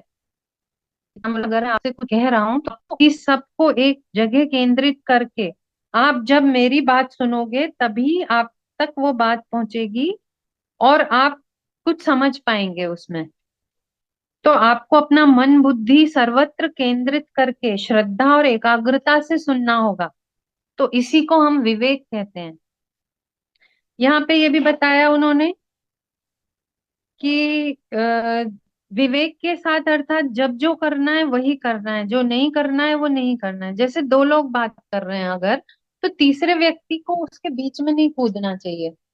और बहुत सारे लोग जब बात कर रहे हैं अगर मान लो, तो बहुत सारे लोग अगर बात कर रहे हैं तो वहां पे आपको ये नहीं है आप अपनी बातें बोले जा रहे हो, चार लोग चुपचाप आपको सुन रहे हैं, इसका मतलब ये नहीं है कि आप बोलते चले जाओ, अपनी बात बोलो और उस सभा में से उठ के अचानक से चले जाओ। तो ये क्या है, ये विवेकपूर्ण व्यवहार नहीं है आपका। तो यहाँ पे पितामह बता रहे हैं कि आपको विवेकपूर्ण व्यवहार करना सीखना होगा। तो वो कहाँ से आएगा, जब आपके अंदर कॉमन सेंस आएगा। कॉमन सेंस कैसे आएगा, जब आपको व्यावहारिक ज्ञान होगा और जब आप ध्यान करोगे आपके अंदर वो जो व्यावहारिक ज्ञान है या कॉमन सेंस है वो अपने आप ही आ जाएगा। तो हमको उसको अगर डेवलप करना है तो हमको क्या करना चाहिए।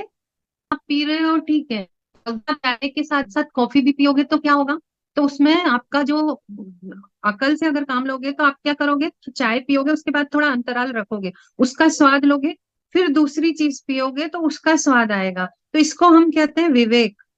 तो जब आपको यहाँ बता रहे हैं सर कि आपको माइक दिया जाता है तो आपको कितना बोलना है, क्या बोलना है, ये आपका विवेक जो है जागृत होगा, तभी आप सही से ये बता पाओगे कि आपको कितनी बात करनी है और कितना बोलना है और क्या बोलना है, किस जगह पे किस परिस्थिति में कैसा व्यवहार करना है। ये व्यवहारिक ज्ञान होना बहुत जरूरी है।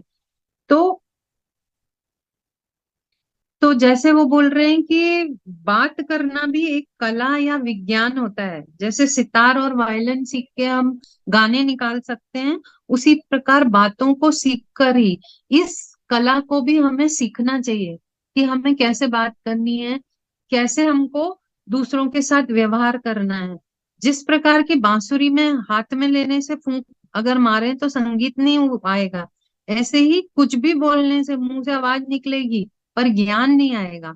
तो वो बोल रहे हैं कि आपको अपनी वाणी में ज्ञान ध्यान से आता है। तो मुंह में हर समय बात करना और पेट है तो हर समय खाना अविवेक है।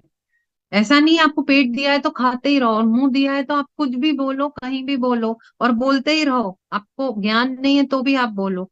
जिस प्रकार हर वाद्य में लय और श्रुति होती है, ऐसे ही हमारी जो वाणी है उसमें भी लय और श्रुति होती है। जब हमारे अंदर सरस्वती वास करती है तो मुंह में से जो भी निकलेगा उसको क्या बोलते हैं, वाणी बोलते हैं।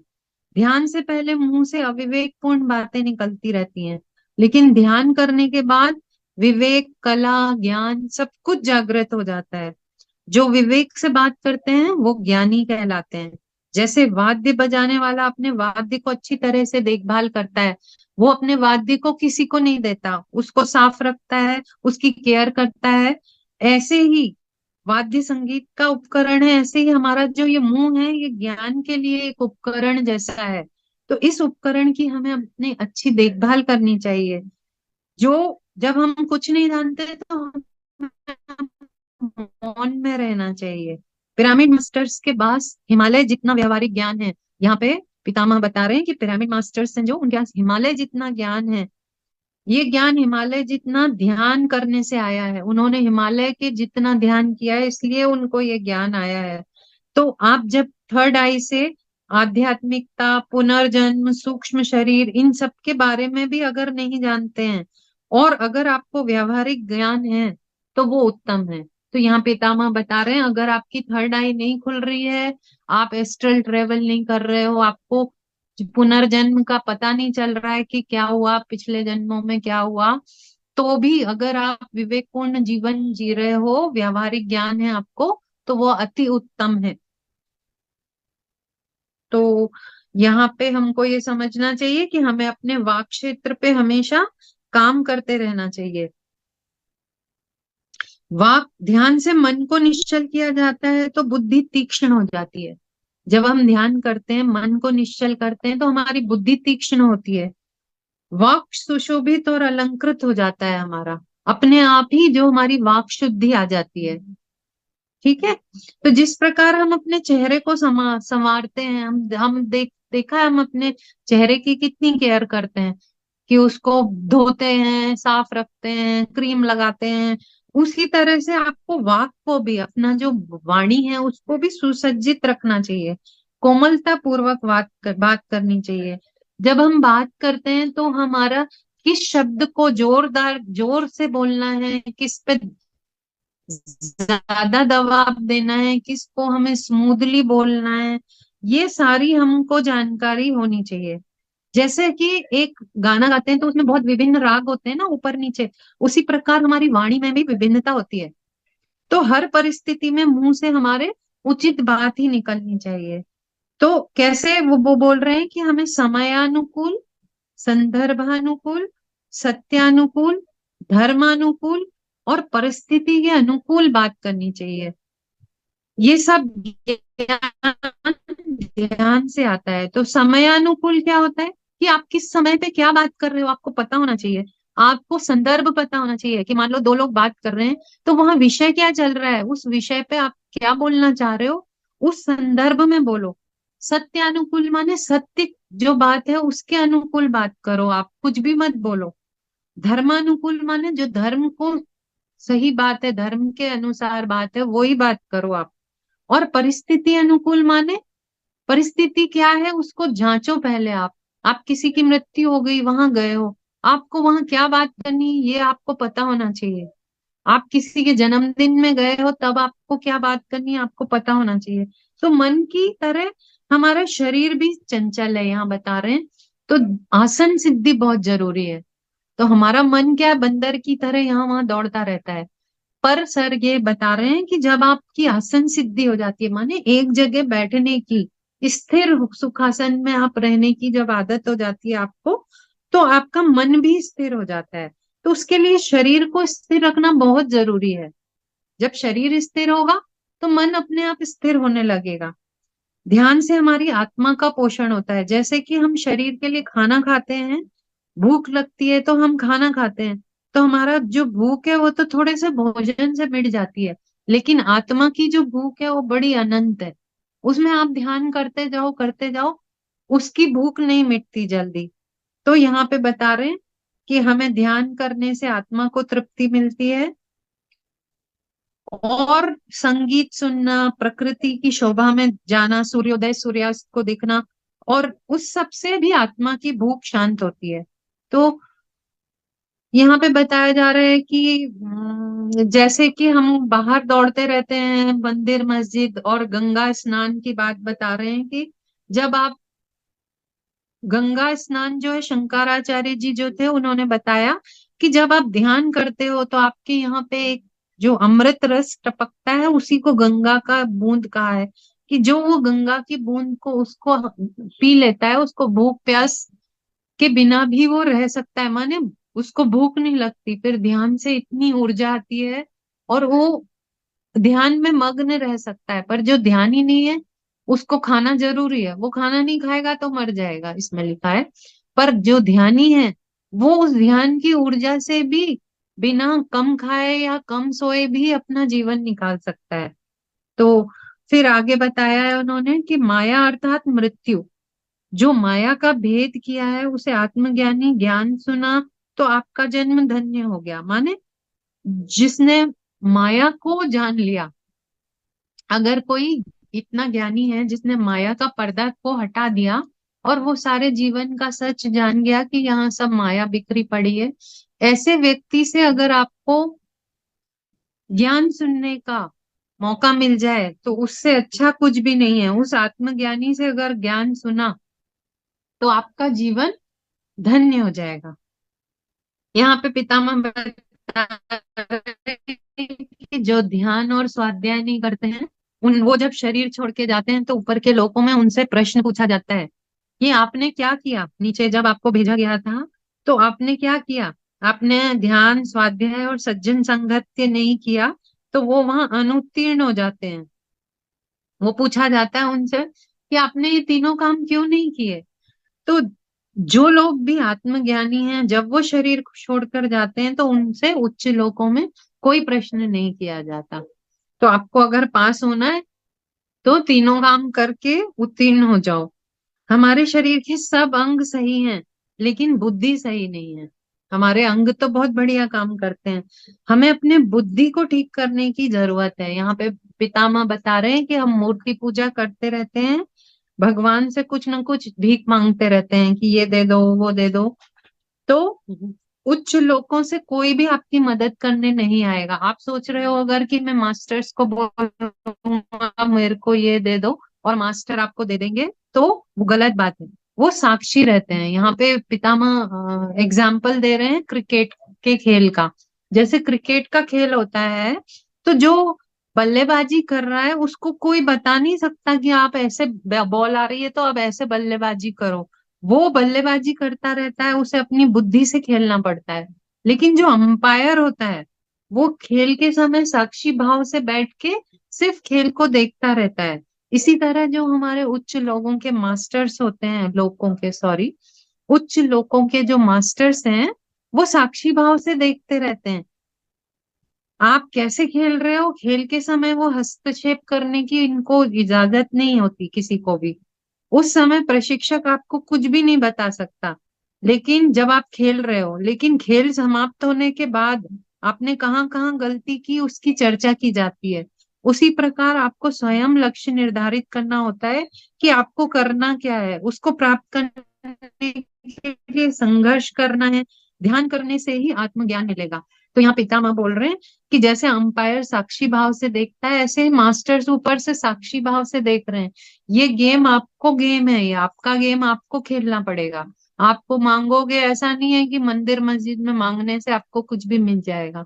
ये आपका गेम है, आप इसको धर्म के अनुसार ध्यान ध्यान का जीवन जी के इसको आप सही से बनाओ और इसको आपको अभ्यास करना है। कोई भी आपकी मदद करने नहीं आएगा। आप जब ऊपर जाओगे तो आपको बताया जाएगा, जैसे प्रशिक्षक बताता है क्रिकेटर को कि तुमने यहाँ यहाँ गलती की थी, ऐसे हमको तब मार्गदर्शन दिया जाएगा जब हम ये शरीर छोड़ के चले जाएंगे। तो उससे अच्छा है कि हम पहले ही जाग जाएं और इस परीक्षा में उत्तीर्ण हो जाएं, ध्यान स्वाध्याय और सज्जन संगत्य करके। तो हमें ऊपर कोई क्वेश्चन नहीं पूछेगा और हम उत्तीर्ण हो जाएंगे। अब है नेक्स्ट 27 दिसंबर को भज गोविंदम अर्थात ध्यान। यहाँ पे पितामह ने बताया कि शंकराचार्य जी की जो टीचिंग्स थी उनको उन्होंने कैसे, वो शंकराचार्य जी जब यहाँ पर आए तो उन्होंने सभी को वो ध्यान का ज्ञान दे के गए। तो उन्होंने अपने सारे ज्ञान में जो भज गोविंदम है सभी ने सुना होगा, उसमें उन्होंने यही बताया कि जन्म यानी आत्मा का शरीर में प्रवेश करना और मृत्यु अर्थात आत्मा का शरीर को छोड़ देना। जब ध्यान में हम यह सब जान लेते हैं तो जन्म और मृत्यु के समय हम स्थित प्रज्ञ स्थिति में रह सकते हैं। तो जिसने जन्म और मृत्यु को जान लिया तो उसके लिए दोनों बराबर है। उसको पता लग गया कि मैं शाश्वत हूँ, कोई जन्म और मृत्यु है ही नहीं। तो जब मृत्यु आएगी तो आप उस स्थित प्रज्ञ स्थिति में अपना देह का त्याग करोगे। तो यहाँ पे बता रहे हैं कि आपको प्रतिदिन ध्यान का अभ्यास करना चाहिए। सारी इंद्रियां ध्यान से अंतर्मुखी हो जाती हैं और हम अपने अंदर का आनंद ले लेते हैं। तो वहां पे सारा ध्यान आपका घटित हो जाता है। जैसे संगीत का अभ्यास करते करते निरंतर अभ्यास करना पड़ता है। ऐसा नहीं है एक बार संगीत सीख लिया तो हो गया। आपको रोज रियाज करना पड़ता है, ध्यान अभ्यास करना पड़ता है, ऐसे ही निरंतर ध्यान का अभ्यास करना होता है। तब हमें सर्व समाधान स्थिति या संतुलित जीवन हमको तभी प्राप्त होता है। तो अंतर समाधि की स्थिति जब आती है माने, तब हमारे अंदर जय पराजय, मान अपमान, दुख सुख, सबका भेद मिट जाता है। तब आत्मा का शरीर में प्रवेश करना और मृत्यु अर्थात आत्मा का शरीर छोड़ देना, दोनों हमारे लिए एक ही हो जाते हैं। तब हम ऐसी स्थिति को प्राप्त कर लेते हैं। अब है 28 दिसंबर को जो पितामह ने बताया ज्ञान, वो था दूसरों के निजी मामले में हस्तक्षेप न करें। मास्टर्स, ये ज्ञान हमारे लिए बहुत इंपॉर्टेंट है, क्योंकि हम जाने अनजाने में सभी के जीवन में हस्तक्षेप करते रहते हैं।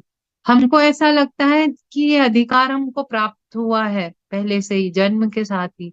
हम दूसरे पड़ोसी के घर में, अपने फ्रेंड्स के जीवन में, अपने बच्चों के जीवन में, अपनी हस्बैंड वाइफ के जीवन में, इवन माता पिता के जीवन में भी हम हस्तक्षेप करते रहते हैं। तो वो बताया जा रहा है यहाँ पे कि आपका अज्ञान ही आपके दुख का कारण है। जब आप दूसरों के मामले में कूदते हो तो ये आप अज्ञानी हो। तब क्या होता है, आपके जीवन में दुख आता है और कुछ नहीं होता। ज्ञान का अर्थ है दूसरों के निजी जीवन में हस्तक्षेप ना करें। ये बात हमेशा याद रखें। आप किसी व्यक्ति को साधारण शब्दों में ये बोल सकते हो कि भाई आप मांस मत खाओ, इसका जो फल है कर्म का वो आपको भुगतना पड़ेगा। आप सिर्फ उसे मांस न खाने की सलाह दे सकते हो, पर आप उसके जीवन में घुस के ये उसको मजबूर नहीं कर सकते कि तुम्हें यही खाना पड़ेगा। और ये अगर कोई आपका बच्चा खा रहा है तो आप उसके विरोधी बन के उसके जीवन में रोज संघर्ष आप नहीं कर सकते।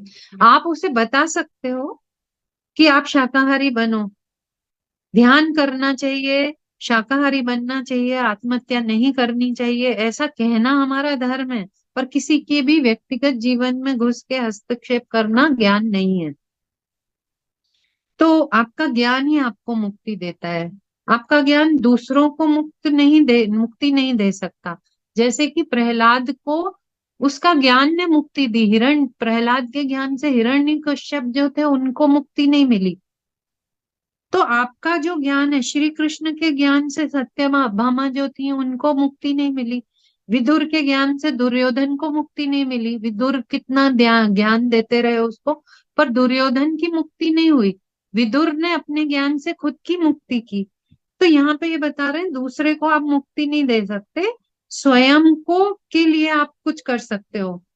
तो सांसारिक विषयों का अगर हमें ज्ञान है तो हम अच्छी नौकरी तो मिल जाएगी हमें, पर उससे मुक्ति, शांति, तृप्ति, आरोग्य ये सब प्राप्त नहीं होता। ज्ञान यानी तुम शरीर नहीं हो, आत्मा हो। यही सिंपल जो ज्ञान है वो बहुत ही सिंपल है कि तुम शरीर नहीं आत्मा हो। पर ये शब्दों को नहीं अटकना है हमको, हमको ध्यान के द्वारा ये अनुभव करना है, आत्म अनुभव करना है। तो जैसे कमल के पत्ते पर पानी की बूंद रहती है, ऐसे ही हमें पति पत्नी माँ बाप बच्चे सभी आत्मा के अलग अलग स्तर पर हैं। तो हमें सबको सबके साथ मिलजुल कर रहना है। तो हमें उस स्थिति में रहना है कि हम जैसे कमल के पत्ते पे बूंद रहती है वो उसे गीला नहीं करती, वहां बस वो उपस्थित रहती है। तो ऐसे ही हमारा जीवन होना चाहिए। हमारे आसपास जो लोग हैं हम उनके जीवन में हस्तक्षेप ना करें। तो अगर सब लोग साथ में मिलकर ध्यान करें तो सब मिलजुल कर रह सकते हैं, तो हमें दुख भी नहीं होगा और वहां मुक्ति भी संभव है। जहाँ पे माँ बाप जैसे आत्मज्ञानी होते हैं, वहां क्या होता है, बच्चे भी आत्मज्ञानी की की तरफ बढ़ते हैं, वो हिंसा नहीं करते, क्योंकि माँ बाप उन्हें सही ज्ञान देते हैं, सही बात बता सकते हैं, और अपनी ऊर्जा उनकी इतनी रहती है कि वो उनको सही मार्गदर्शन मिलता है कि अगर हमारे माँ बाप ध्यान कर रहे हैं तो हम भी ध्यान करें। तो ऐसा हमें उनको दबाव नहीं डालना है, एक उदाहरण प्रस्तुत करना है। तो आत्मा से परमात्मा का मिलन से मुक्ति नहीं होती। यहाँ पे ये बता रहे हैं पितामह कि जैसे माँ से एक बच्ची जन्म लेती है, यही बच्ची माँ की कोख में वापस नहीं जा सकती। माँ की कोख से जन्म लेकर वो बच्ची भी बड़े होके एक माँ बन सकती है। ऐसे ही बीज से वृक्ष आया है। पर वृक्ष वापस बीज में नहीं जा सकता। लेकिन उस वृक्ष के ऊपर जब फिर से फल आएंगे, फिर से बीज बनेगा, तो फिर से पेड़ बन सकता है। इसी प्रकार एक मूर्ख आत्मा, एक शैशव आत्मा, शुभ आत्मा, महात्मा बनकर फिर हम वो परमात्मा बनती है। तो ये एक प्रोसेस है जो हमको बताया जा रहा है कि हर व्यक्ति अलग है। वो पहले मूर्ख आत्मा रहता है, फिर शैशव आत्मा, शुभ आत्मा बनता है, महात्मा बाद में बनता है वो, और फिर परमात्मा बनता है। तो ये सबकी अपनी अपनी जर्नी है, हमें उसमें हस्तक्षेप करके उनको निम्न नहीं बताना है, क्योंकि हम भी वो ही यात्रा करके आए हैं यहाँ पर। हम निरंतर प्रगति कर रहे हैं। ज्ञान ध्यान से आता है, और ध्यान और ज्ञान होने से मुक्ति होती है। तो जैसे कि आप तीसरी कक्षा में अगर उत्तीर्ण नहीं होते, तो आप चौथी कक्षा में नहीं जा सकते। तीसरी कक्षा आपको रिपीट करनी पड़ेगी, फिर से पढ़ना पड़ेगा, फिर से एग्जाम देना पड़ेगा। ऐसे ही अगर हम ध्यान नहीं करते, ज्ञान प्राप्त नहीं होता, तो हमें मुक्ति नहीं होती। जब तक हम ज्ञान प्राप्त नहीं करेंगे, हम वापस आके उसी कक्षा में बैठे रहेंगे, वही चक्र चलता रहेगा, हम आगे नहीं बढ़ पाएंगे। तो अगर हमें मुक्ति चाहिए, तो हम जिस कक्षा में हो उसकी पढ़ाई हम श्रद्धा पूर्वक कर लें। तो श्रद्धा पूर्वक पढ़ाई करने का मतलब क्या है कि इस ब्रह्मांड में अनंत नक्षत्र हैं, ग्रह हैं, हमें उन सब के बारे में जानने की जरूरत नहीं है। मेरे जीवन में क्या दुख है और ये दुख को मैं कैसे दूर कर सकता हूँ, मैं दुख रहित स्थिति में कैसे रह सकता हूँ, वो ही मेरी मुक्ति है। अगर आप जीवन में जीते हुए दुख रहित जीवन जीने लगते हो, वही मुक्ति है। आप कहीं पर भी बाहर नहीं जाओगे, बाहर जाने की जरूरत नहीं है आपको, आपकी मुक्ति यहीं पे संभव है। तो आप दूसरों के मामले में हस्तक्षेप न करें, ध्यान से ज्ञान को उपलब्ध करें और ज्ञान से मुक्त हो जाएं। यहाँ पे पितामह ने ये बताया। अब 29 दिसंबर को उन्होंने बताया कि विनम्रता विद्या का प्रसाद है। यहाँ पे विनम्रता की बात की गई है कि ध्यान से ज्ञान मिलता है, ज्ञान से मुक्ति मिलती है। यही एकमात्र सूत्र है। जैसे सूर्य से प्रकाश आता है, वैसे ही ध्यान से ज्ञान आता है। जहां सूर्य नहीं है वहां प्रकाश नहीं आ सकता, तो जहां ध्यान नहीं है वहां ज्ञान नहीं आ सकता। प्रकाश द्वारा प्राप्त ज्ञान ही मुक्ति देता है। तो बार बार सुने, हजार बार सुने, तभी भी हमारे अंदर वह ज्ञान बस जाएगा। ज्ञान तरह तरह का होता है। विशेष रूप है ज्ञान का, विशेष रूप है विनम्रता। विनम्रता विद्या से आती है, और विनम्रता ध्यान का प्रकाश है। यहाँ क्या कहना चाह रहे हैं वो, कि जब आपको ज्ञान आता है, विद्या जब आप लेते हो, तब आपको विनम्रता आती है, तब आप विनम्र होते हो। तो विनम्रता ध्यान का प्रकाश है।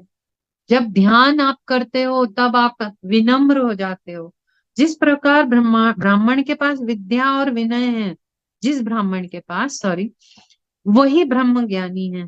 तो संसार में विनम्रता का अभ्यास करने के लिए अनेक अवसर मिलते हैं। जब हम हिमालय में जाते हैं, हमें सिद्धियां तो बहुत प्राप्त हो जाएंगी, लेकिन जब हम समाज में रहते हैं, तब हम दूसरों के साथ कैसे विनम्रता विनय का अभ्यास कर रहे हैं, तब हम विनय हमारे हाव भाव और हमारी आंखों में झलकने लगता है। जैसे हम ध्यान का अभ्यास करते हैं, वैसे ही हमें विनम्रता का भी अभ्यास करना चाहिए। विनम्रता बहुत जरूरी है। विद्या और विज्ञान और कला, ये सब, ये हमें दोनों ही सीखना है। पर ध्यान से जो ज्ञान मिलता है, ज्ञान परिपक्व परिपक्व जब हो जाता है हमारा, तब हमारे अंदर विनम्रता आती है। हम बाहर से जो प्रैक्टिस करते हैं विनम्रता की, वो विनम्रता हमारी थोड़े दिन ही रहेगी। पर जब हम ध्यान करने लगते हैं, तो वो विनम्रता अंदर से झलकने लगती है। ठीक है। तो हमें ध्यान करना इसलिए भी जरूरी है। फिर 30 दिसंबर को पितामह ने बताया कि खुद के ऊपर विश्वास करें। हम हमेशा दूसरों पे विश्वास करने लगते हैं, खुद के ऊपर ट्रस्ट नहीं करते मास्टर्स।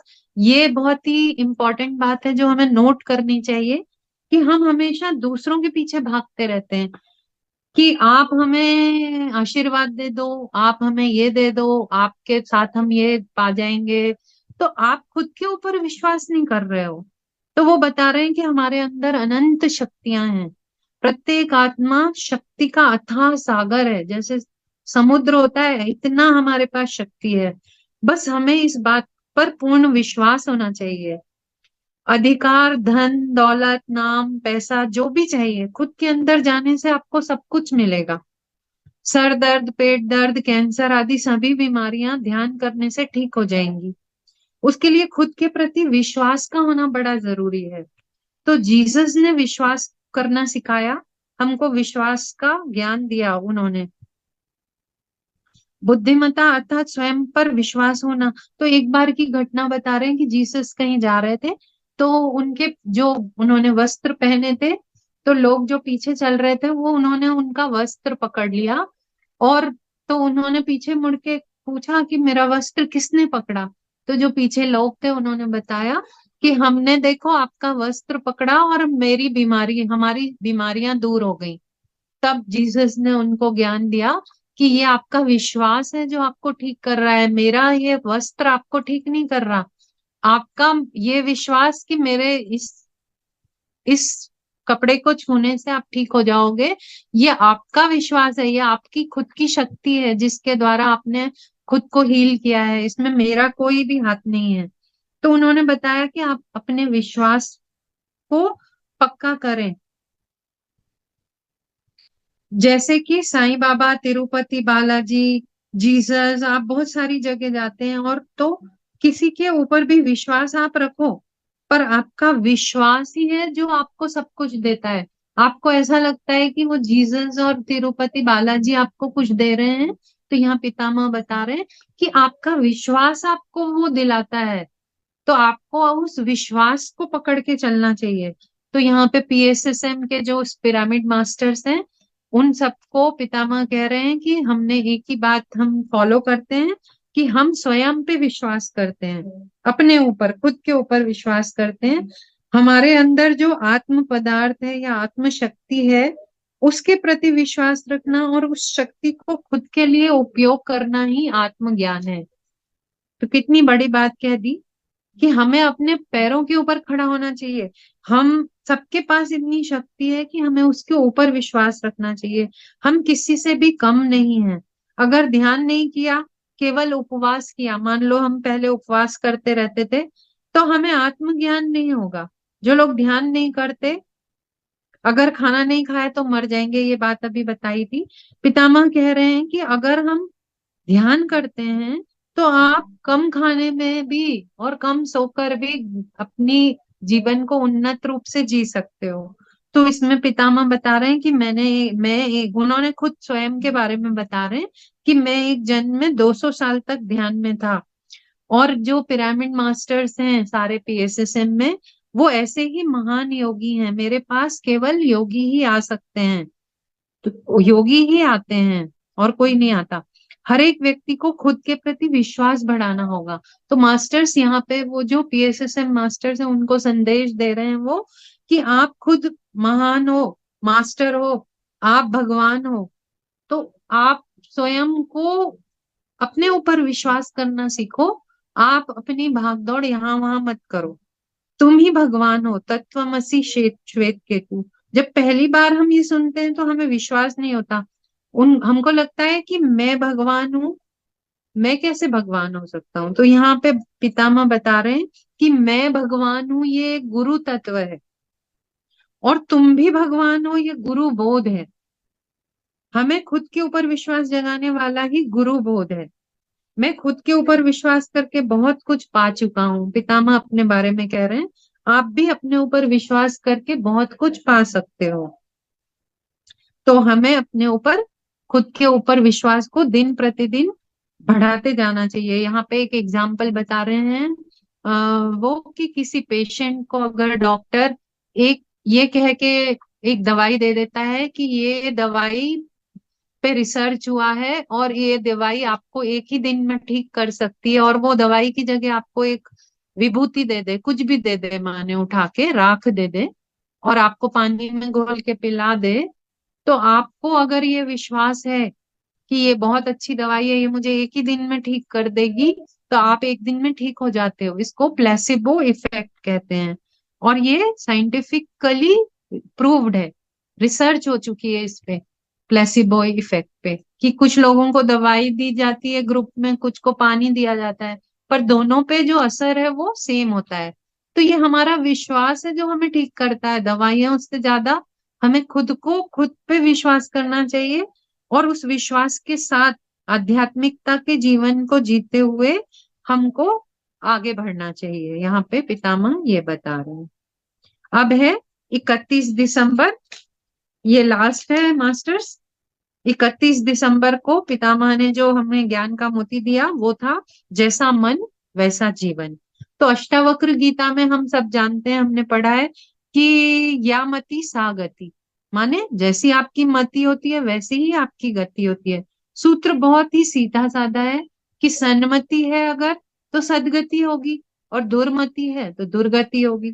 तो महात्मा गांधी जो है वो कहते थे ना, सबको सन्मति दे भगवान। तो वो इसीलिए बोलते थे कि जब हमें सन्मति आएगी तो हम ज्ञान के साथ जीवन को जिएंगे, या ये कहो कि ध्यान करेंगे, ज्ञान प्राप्त होगा, तो उससे सन्मति आएगी आपको। पर आप अगर ध्यान नहीं कर रहे हो तो दुर्मति में ही आप जीवन जियोगे, आपको जीवन जो है दुख में डूब जाएगा। सब लोग दुख में डूबे रहते हैं इसीलिए।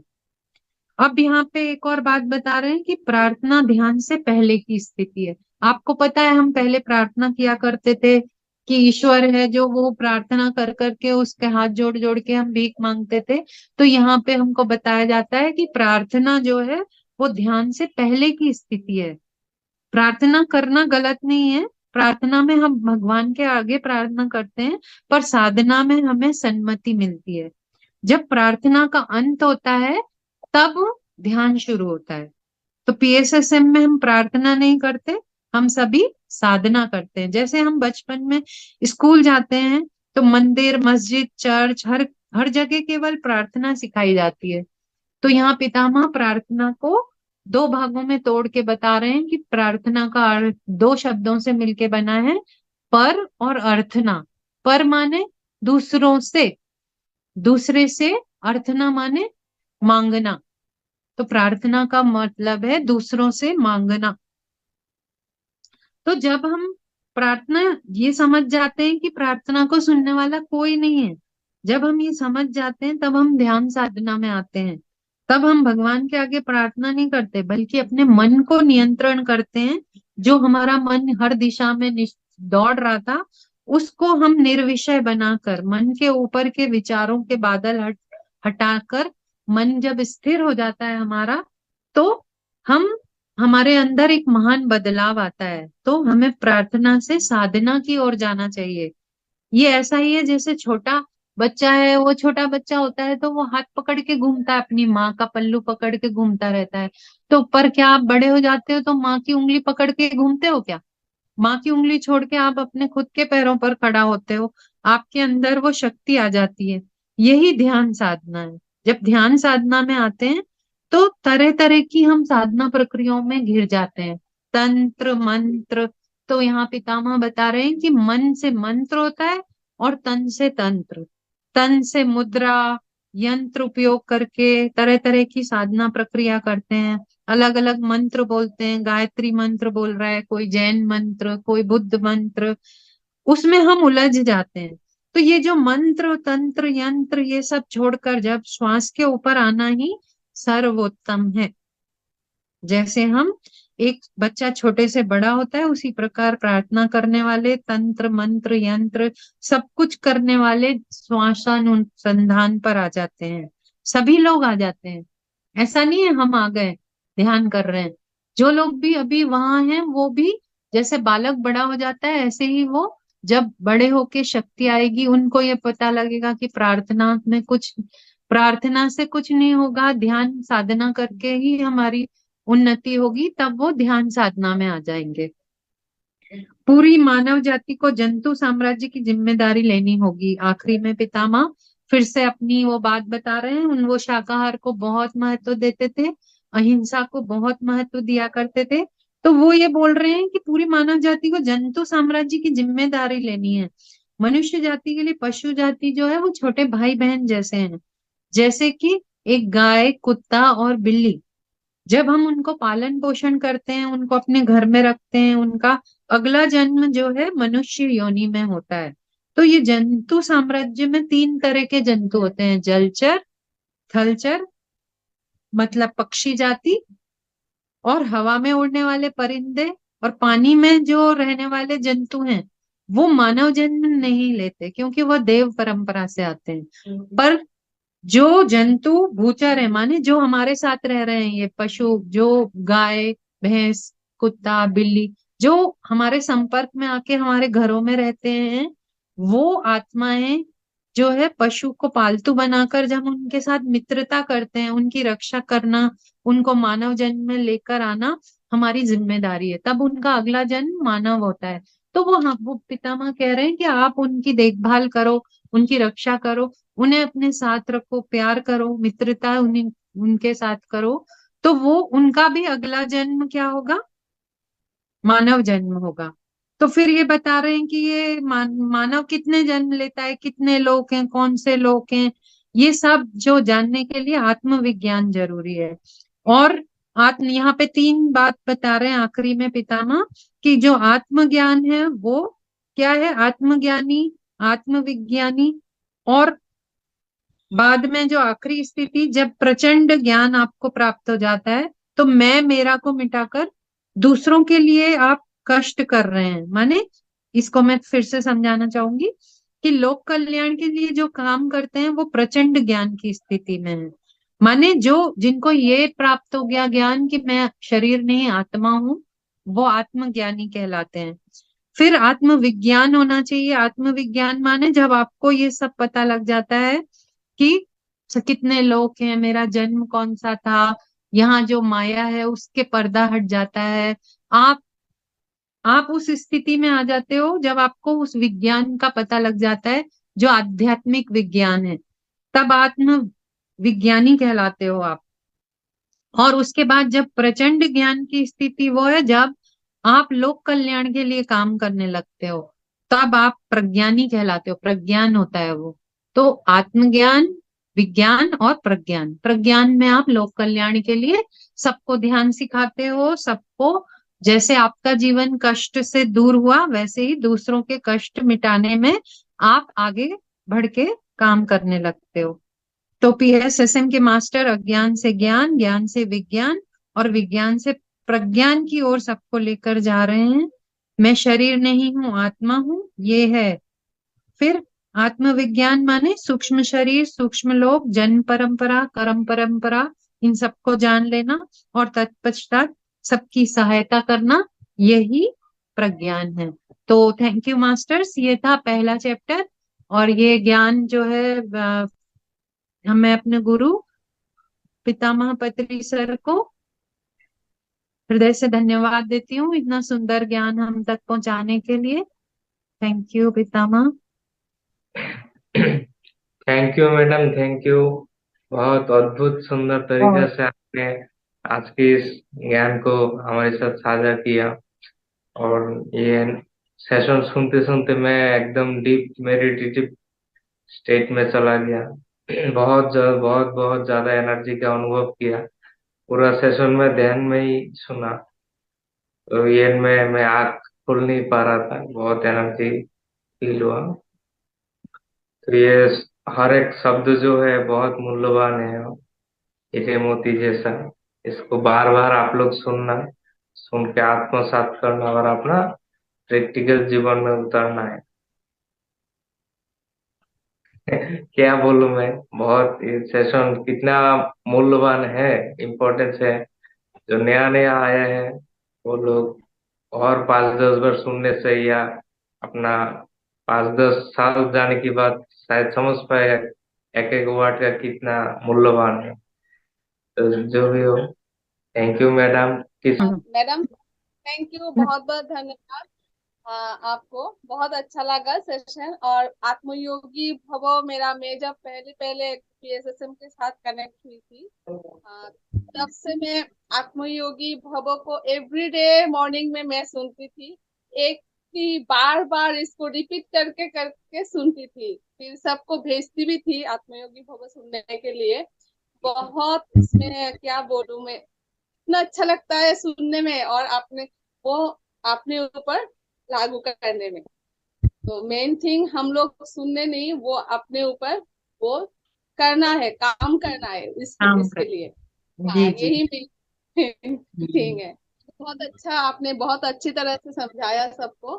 Thank you madam, thank you so much. तो आप सबको भी थैंक यू, आपने मुझे ये मौका दिया। तो मैं भी इतना सुंदर ज्ञान है, इसको मैं बार बार पढ़ पढ़ के और आपको बता पाई, और वो मेरे अंदर भी शायद इस ज्ञान की मुझे भी जरूरत थी, इसलिए पितामह ने मुझे ये मौका दिया है। तो आप सभी का धन्यवाद, हम लोग साथ में ये जर्नी कर रहे हैं। Thank you so much.